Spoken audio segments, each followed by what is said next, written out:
কি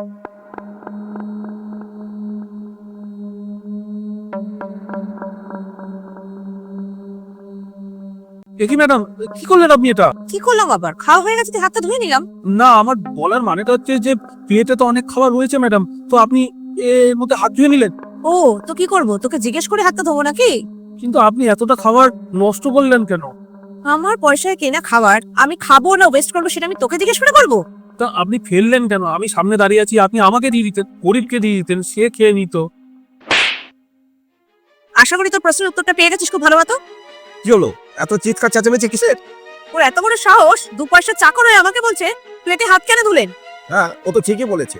প্লেটে এতগুলো খাবার রয়েছে, এটা তো কোনো গরিবকে দেওয়া যেত, তুই নষ্ট করে দিলি। তুমি আমাকে এখন লেকচার দিচ্ছ? লেকচার দিচ্ছি না রে, খাবারকে সম্মান করতে হয়, সেটাই তোকে শেখাচ্ছি। সকাল থেকে যে কার মুখ দিয়ে ঘুরেছিস, সবাই আমাকে এখন লেকচার দিতে শুরু করে দিয়েছে।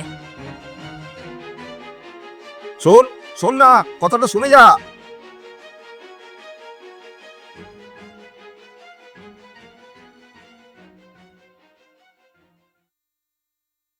খুব খিদে পেয়ে গেছে রে, দেখি তো কি আছে খাবার। কি রে, কি খুঁজছিস? খিদে পেয়েছে, খাবার খুঁজছি। আজকে রমেশ কি কোনো রান্না বান্না করেনি? হ্যাঁ, বানিয়েছে তো, ওই তো টেবিলে রাখা। ও, ওখানে রাখা। বাবা, এটা কি? এটা ওই খাবারটাই যেটা তুই সকালবেলা নষ্ট করে রেখে গেছিলি। সেটা তো আমিও দেখতে পাচ্ছি, কিন্তু এটা এইভাবে রাখা কেন? আমি কি এখন এটা খাবো? রমেশ আজকে রান্না করেনি, তোকে এটাই খেতে হবে। রমেশকে তো আমি ছাড়বই না, কালকে আসতে দাও, তুমি কাজ থেকে বের করে দেবো। তোর জন্য খাবার বানাতে আমি না করেছি, বাবা, তুমি এরকম কেন করছো? যাতে তুই খাবারের মূল্যটা বুঝিস। আসলে জীবনে তুই সবকিছু সহজেই পেয়ে গেছিস তো, তাই তুই এই খাবারের মূল্যটা বুঝতে পারছিস না।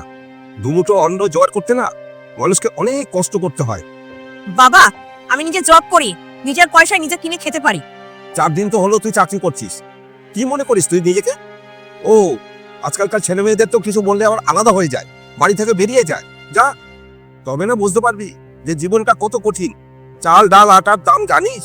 কত লোক দিনের পর দিন না খেয়ে দিন কাটায়, আর তুই এই খাবারটা নষ্ট করছিস। এক রাত খালি পেটে থাক না, তাহলে তো বুঝবি যে খাবারের কি মূল্য আর খিদেটা কি জিনিস।